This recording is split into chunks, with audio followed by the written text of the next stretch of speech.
दोस्तों, आपका अपना education channel online study direction में आप सभी का स्वागत है। मैं 500 महत्वपूर्ण रसायन विज्ञान के प्रश्नों का सीरीज चला रहा हूं, जो लुसेंट समान विज्ञान बुक से इम्पोर्टेंट प्रश्नों को सिलेक्ट करके लिया गया है। मैं 500 टॉप क्वेश्चन का 100 प्रश्नों का 5 पार्ट बनाऊंगा ताकि आपको पढ़ने में आसानी हो। तो चलिए आज इस वीडियो में कवर करते हैं 500 महत्वपूर्ण रसायन विज्ञान के प्रश्नों का पार्ट 1, जिसमें 100 क्वेश्चन होंगे। चलिए शुरू करते हैं। क्वेश्चन नंबर 1, रसायन विज्ञान शब्द की उत्पत्ति किस शब्द से हुई है? क्रीमिया से। ये मिस्र का शब्द है। क्रीमिया का अर्थ क्या होता है? काला रंग। मिस्र के लोग काली मिट्टी को क्या कहते थे? केमी। रसायन विज्ञान के अध्ययन को क्या कहते हैं? केमेटिंग। रसायन विज्ञान के जनक कहे जाते हैं कौन? लेवाइशिए। आधुनिक रसायन विज्ञान के जनक कौन कहे जाते हैं? लेवाइशिए कहे जाते हैं। किसके अनुसार सभी पदार्थ अत्यंत सूक्ष्म कणों से बने हैं? कनात के अनुसार। अत्यंत सूक्ष्म कणों से बने पदार्थ को क्या कहते हैं? परमाणु कहते हैं। जिसका आकार और आयतन दोनों अनिश्चित हो उसे क्या कहते हैं? ठोस कहते हैं।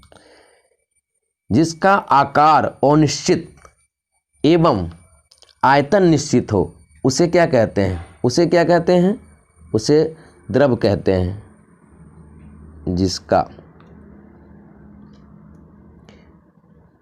जिसका आकार और आयतन दोनों अनिश्चित हो उसे क्या कहते हैं? उसे गैस कहते हैं। जिस पदार्थ का कोई पृष्ठ तनाव नहीं होता है। किस पदार्थ कोई पृष्ठ तनाव नहीं होता है? गैस का। किस पदार्थ का वितरण बहुत अधिक होता है? विसरण बहुत अधिक होता है। किसका? गैस का। किस पदार्थ को आसानी से संपीड़ित किया जाता है? गैस। किसी पदार्थ की अवस्था को कैसे बदला जाता है? ताप एवं दाब में परिवर्तन करके। कौन सी पदार्थ है जिसकी अवस्था नहीं बदली जाती है? लकड़ी एवं पत्थर। कौन पदार्थ तीनों भौतिक अवस्था में रह सकता है? वो है जल। जो पदार्थ को गर्म करने पर सीधे ठोस से गैस में बदलता है उसे क्या कहते हैं? उसे ऊर्ध्वपातन कहते हैं। कौन पदार्थ तीनों भौतिक अवस्था में साम्य होता है? वो है जल।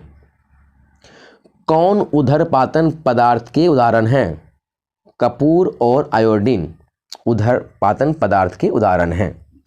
पदार्थ की चौथी अवस्था को क्या कहते हैं? प्लाज्मा कहते हैं। पदार्थ की 5वीं अवस्था को क्या कहते हैं? Boss-Einstein condensate. जिस पदार्थ को किसी भी विधि से अलग नहीं किया जा सकता उसे क्या कहते हैं? उसे तत्व कहते हैं। जो पदार्थ रासायनिक रूप से 2 या 2 से अधिक पदार्थों के एक निश्चित अनुपात में मिलाया जाता है उसे क्या कहते हैं? उसे यौगिक कहते हैं। जो पदार्थ रासायनिक रूप से 2 या 2 से अधिक पदार्थों के एक निश्चित अनुपात में मिलाया जाता है उसे यौगिक कहते हैं। ऑक्सीजन एवं हाइड्रोजन के मिश्रण से क्या बनता है? आपको पता होगा, जल बनता है। अच्छा, पृथ्वी पर पाए जाने वाले प्रमुख तत्वों एवं उनका प्रतिशत। पृथ्वी पर ऑक्सीजन कितना पाया जाता है? 46.60%। सिलिकॉन कितना पाया जाता है? 27.72%। एल्युमिनियम कितना पाया जाता है?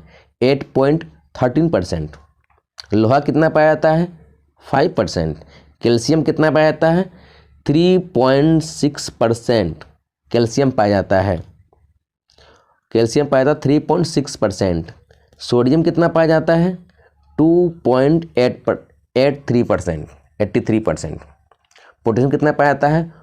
2.59% पोटेशियम पाया जाता है पृथ्वी पर। पृथ्वी में मैग्नीशियम कितना पाया जाता है? 2.09%। पृथ्वी पर टाइटेनियम कितना पाया जाता है? 0.44%। हाइड्रोजन कितना पाया जाता है? 0.14% हाइड्रोजन पाया जाता है पृथ्वी पर। चलिए नेक्स्ट देखते हैं, कौन पदार्थ जलने में सहायता करता है? यह है ऑक्सीजन। कौन पदार्थ खुद जलता है? तो हाइड्रोजन। जो पदार्थ 2 या 2 से अधिक किसी भी अनुपात में मिलाया जाता है उसे क्या कहते हैं? मिश्रण कहते हैं। ये हवा मिश्रण का उदाहरण है। बारूद और कुहासा किस मिश्रण का उदाहरण है? ये विषमांग मिश्रण का उदाहरण है, बारूद और कुहासा। अकार्बनिक ठोस मिश्रण को किस विधि से अलग किया जाता है? रवाकरण विधि से अलग किया जाता है अकार्बनिक ठोस मिश्रण को। अच्छा, समान शरीर में तत्वों की औसत मात्रा कितनी होती है प्रतिशत में? अब जिसको एक नजर डालते हैं इस पे, तो शरीर में ऑक्सीजन तत्व कितना % पाया जाता है? 65% शरीर में पाया जाता है ऑक्सीजन। कार्बन पाया जाता है 18%, हाइड्रोजन पाया जाता है 10%, नाइट्रोजन पाया जाता है कितना %? 3%, calcium 2%, phosphorus 1%, potassium 0.35%, sulphur 25%, sodium 0.15%, chlorine 0.15%, magnesium 0.05%, लोहा 0.004% पाया जाता है। शर्करा और नमक के मिश्रण को किस विधि से अलग करते हैं? रवाकरण विधि के द्वारा अलग किया जाता है शर्करा और नमक के मिश्रण को। द्रव्य के मिश्रण को किस विधि से अलग करते हैं? इसे कहते हैं आसवन विधि से अलग करते हैं। आसवन विधि के प्रथम भाग को क्या कहते हैं? वाष्पीकरण। आसवन विधि के दूसरे भाग को क्या कहते हैं? संघनन कहते हैं। नेप्थलीन किसका उदाहरण है? उदरपातन का। एंथ्रासिन किसका उदाहरण है? उदरपातन का। अमोनिया क्लोराइड किसका उदाहरण है? उदरपातन का। किस विधि द्वारा खनिज तेल से शुद्ध डीजल, पेट्रोल, मिट्टी तेल तथा कोलतार को अलग करते हैं? आंशिक आसवन विधि के द्वारा। आंशिक आसवन विधि के द्वारा। कार्बनिक मिश्रण को किस विधि से शुद्ध किया जाता है? भाप आसवन विधि से शुद्ध किया जाता है कार्बनिक मिश्रण को। जो जल में अघुलनशील तथा भाप के साथ वाष्पशील हो उसे क्या कहते हैं? उसको किस विधि से अलग करते हैं? उसे किस विधि से अलग करते हैं? भाप आसवन विधि से अलग करते हैं। मैथिल अल्कोहल को किस विधि से अलग करते हैं? मैथिल अल्कोहल को किस विधि से अलग करते हैं? भाप आसवन विधि से भी इसको अलग करते हैं। एक निश्चित नियत ताप पर गर्म करने पर ठोस पदार्थ द्रव अवस्था में परिवर्तित होता है, तो उस नियत ताप को क्या कहते हैं? द्रव्यमांक कहते हैं उसे। सामान्यतः पदार्थ का द्रव्यमांक एवं हिमांक का मान क्या होता है? ये सामान्यतः बराबर होता है पदार्थ का द्रव्यमांक एवं हिमांक का मान। चलते हैं नेक्स्ट। बर्फ का द्रव्यमांक तथा हिमांक कितना होता है? 0 डिग्री सेल्सियस होता है। अशुद्धियों की उपस्थिति में पदार्थ का हिमांक तथा द्रव्यमांक कितना होता है? क्या होता है? कम होता है। अशुद्धियों की उपस्थिति में पदार्थ का हिमांक और द्रव्यमांक जो है ना, कम होता है।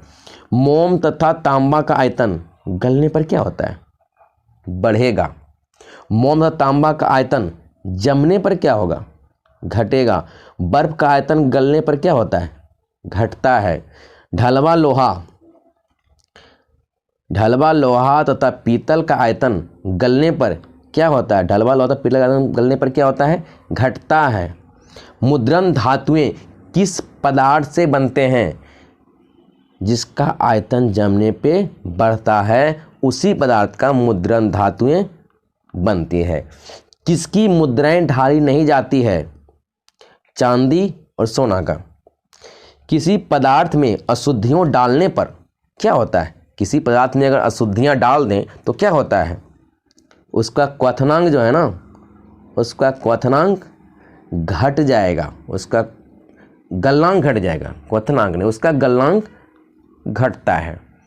द्रव्य से वाष्प में परिवर्तन होने की क्रिया को क्या कहते हैं? वाष्पीकरण कहते हैं। क्वथनांक से कम तापमान पर द्रव्य के वाष्प में परिवर्तन होने की प्रक्रिया को क्या कहते हैं? वाष्पन कहते हैं। दाब बढ़ने से द्रव्य का क्वथनांक क्या होता है? बढ़ता है। दाब घटाने से द्रव्य का क्वथनांक क्या होता है? घटता है। वह छोटा कण जो स्वतंत्र अवस्था में रहता है उसे क्या कहते हैं? जानते ही होंगे, इसे अणु कहते हैं। संख्या एवं द्रव्यमान दोनों का प्रतीक होता है, क्या होता है? मोल। दोनों का प्रतीक मोल होता है। मोल को इकाई के रूप में कब स्वीकार किया गया? बहुत इंपॉर्टेंट क्वेश्चन है। मोल को इकाई के रूप में कब स्वीकार किया गया? तो 1967 में, 1967 में इसे स्वीकार किया गया इकाई के रूप में मोल को। नेक्स्ट देखते हैं, कार्बन के एक मोल में परमाणु की संख्या कितनी होती है? तो 6.022 इक्वल टू 10⁻23 परमाणु। 6.022 गुने 10⁻23 परमाणु होता है। किसका? परमाणु संख्या, एक मोल में इतनी परमाणु संख्या होती है, ये याद रखना है। 6.022 गुने 10⁻23 को क्या कहते हैं? इसको क्या कहते हैं? आवोगाद्रो संख्या कहते हैं इसको। इलेक्ट्रॉन में कौन सा आवेश होता है? ये ऋण आवेश होता है। प्रोटॉन में कौन सा आवेश होता है? धन आवेश होता है। न्यूट्रॉन में कौन सा आवेश होता है? कोई आवेश नहीं होता है, ये यानी कि उदासीन होता है। प्रोटॉन की खोज किसने की? गोल्डस्टीन ने की, यानी रदरफोर्ड ने प्रोटॉन की खोज की। न्यूट्रॉन खोज किसने की?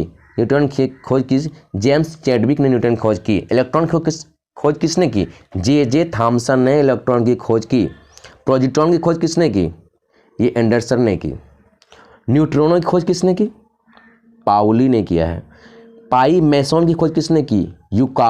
युकावा ने पाई मैसन की खोज की। फोटोन की खोज किसने की? फोटोन खोज की आइंस्टाइन ने। फोटोन की खोज की आइंस्टाइन ने। प्रोटॉन और प्रोजिट्रॉन का आवेश, प्रोटॉन और प्रोजिट्रॉन का आवेश कितना होता है? प्लस 1.6 गुने 10⁻⁻19 कूलाम होता है इसका आवेश। किसका? प्रोटॉन और प्रोजिट्रॉन का। प्लस धनावेश होता है ये, प्लस 1.6 गुने 10⁻⁻19 कूलाम होता है प्रोटॉन और प्रोजिट्रॉन का आवेश। इलेक्ट्रॉन का आवेश कितना होता है? माइनस 1.6 गुने 10⁻⁻19 कूलाम होता है इलेक्ट्रॉन का आवेश। ये प्रोटॉन का आवेश द्रव्यमान किलोग्राम में कितना होता है? 1.672 गुने 10⁻⁻27 किलोग्राम, ये होता है प्रोटॉन का द्रव्यमान। प्रोटॉन का द्रव्यमान ग्राम में कितना होता है? तो 1.6726 गुने 10⁻⁻24 ग्राम, इतना होता है प्रोटॉन का द्रव्यमान। न्यूट्रॉन का द्रव्यमान कितना होता है? तो न्यूट्रॉन का द्रव्यमान होता है, न्यूट्रॉन का द्रव्यमान हो जाएगा किलोग्राम में कितना होता है? 1.675 गुने 10⁻⁻27 किलोग्राम। चलिए नेक्स्ट देखते हैं, न्यूट्रॉन का द्रव्यमान ग्राम में कितना होता है? न्यूट्रॉन का द्रव्यमान ग्राम में, न्यूट्रॉन का द्रव्यमान ग्राम में कितना होता है? 1.6749 गुने 10⁻⁻24 ग्राम, 10⁻⁻24 ग्राम होता है न्यूट्रॉन का द्रव्यमान। इलेक्ट्रॉन और पॉजिट्रॉन का द्रव्यमान किलोग्राम में कितना होता है? इलेक्ट्रॉन और पॉजिट्रॉन का द्रव्यमान किलोग्राम में कितना होता है? किलोग्राम में होता है 9.108 गुने 10⁻⁻31 किलोग्राम। इलेक्ट्रॉन का द्रव्यमान ग्राम में कितना होता है? 9.1095 गुने 10⁻⁻28 ग्राम, ये होता है इलेक्ट्रॉन का द्रव्यमान ग्राम में। प्रोटॉन की संख्या प्लस न्यूट्रॉन की संख्या का मान किसके बराबर होता है? द्रव्यमान की संख्या के बराबर होता है। सबसे अधिक समस्थानिक वाला तत्व कौन सा है? पोलोनियम। सबसे अधिक समस्थानिक होने वाला तत्व है पोलोनियम। समान परमाणु द्रव्यमान परंतु भिन्न भिन्न क्रमांक के परमाणुओं को क्या कहते हैं? समभारिक कहते हैं। इसे समभारिक कहते हैं। जिन परमाणुओं में न्यूट्रॉनों की संख्या समान होती है उसे क्या कहते हैं? समन्यूट्रॉनिक कहते हैं। जिन आयनों और परमाणुओं के इलेक्ट्रॉनिक विन्यास समान होते हैं उसे क्या कहते हैं? सम इलेक्ट्रॉनिक कहते हैं। समान ताप एवं दाब पर विभिन्न गैसों के 1 ग्राम अणु का आयतन कितना होता है? 1 ग्राम अणु का आयतन कितना होता है? 22.4 लीटर। 22.4 लीटर। हाइड्रोजन गैस की विसरण की गति ऑक्सीजन गैस के विसरण की गति की कितनी गुनी होती है? कितनी गुनी होती है? ऑक्सीजन गैस के विसरण की गति की कितनी गुनी होती है? 4 गुनी होती है। डी.आई. मेंडलीव कहाँ का वैज्ञानिक था? तो ये रशिया का वैज्ञानिक था। मेंडलीव की आवर्त सारणी में कितने वर्ग थे? 9 वर्ग थे। मेंडलीव की आवर्त सारणी कितने आवर्त थे? 7 आवर्त थे। आधुनिक आवर्त सारणी कौन सा नियम पर आधारित है? मोसले के नियम पर आधारित है आधुनिक आवर्त सारणी। आधुनिक आवर्त सारणी में कितने वर्ग थे? तो इसमें भी 9 ही वर्ग थे। या मेंडलीव का आवर्त सारणी हो या आधुनिक आवर्त सारणी, सभी में वर्ग 9 ही थे और आवर्त 7 ही थे। उसके भी मेंडलीव का में आवर्त 7 थे और आधुनिक आवर्त सारणी में भी आवर्त 7 ही थे। उपवर्ग सहित कुल वर्गों की संख्या कितनी है? 18 है। प्रत्येक आवर्त का अंतिम सदस्य कौन होता है? कोई अक्रिय गैस होता है। प्रत्येक आवर्त का प्रथम सदस्य कौन होता है? क्षार धातु होता है। पहले आवर्त का पहला सदस्य कौन होता है? हाइड्रोजन। आधुनिक आवर्त सारणी में परमाणु संख्या 57 से लेकर 71 तक को क्या कहते हैं? 57 से लेकर 71 तक को क्या कहते हैं? लेंथेनाइड श्रेणी कहते हैं। आधुनिक आवर्त सारणी में परमाणु संख्या 89 से 103 तक को क्या कहते हैं? एक्टिनाइड श्रेणी कहते हैं। 57 से लेकर 71 तक को कहते हैं लेंथेनाइड श्रेणी और 89 से 103 तक को कहते हैं एक्टिनाइड श्रेणी। लेंथेनाइड और एक्टिनाइड। ओके। सबसे अधिक इलेक्ट्रॉन बंधुता किसकी होती है? ये क्लोरीन की होती है सबसे अधिक इलेक्ट्रॉन बंधुता। कौन हाइड्रोजन बंधन नहीं है? कौन हाइड्रोजन बंधन नहीं है? H2S hydrogen sulphide. Hydrogen sulphide hydrogen बंधन नहीं है। तो ये रहा आज का 100 क्वेश्चन। तो दोस्तों 500 महत्वपूर्ण रसायन विज्ञान के प्रश्नों का पार्ट 1 जो लुसेंट विज्ञान के बुक से लिया गया था हम इसमें आज डिस्कस किए और बचे हुए 4 पार्टों को वीडियो का लिंक डिस्क्रिप्शन बॉक्स में दे दूंगा, आप वहां से देख सकते हैं। तो साथियों अगर मेरे इस वीडियो से आपको रियली में रसायन विज्ञान के प्रश्नों को समझने और सीखने में मदद मिली है तो मेरे वीडियो को लाइक करें, शेयर करें, सब्सक्राइब करके बेल बटन को ज़रूर क्लिक करें ताकि मेरे सभी वीडियो का नोटिफिकेशन आपको सही समय पे मिलता रहे। और आपसे जल्दी मिलते हैं अगले वीडियो में। तब तक आप अपने और अपने परिवार का ख्याल रखते हुए मन से पढ़ाई करें।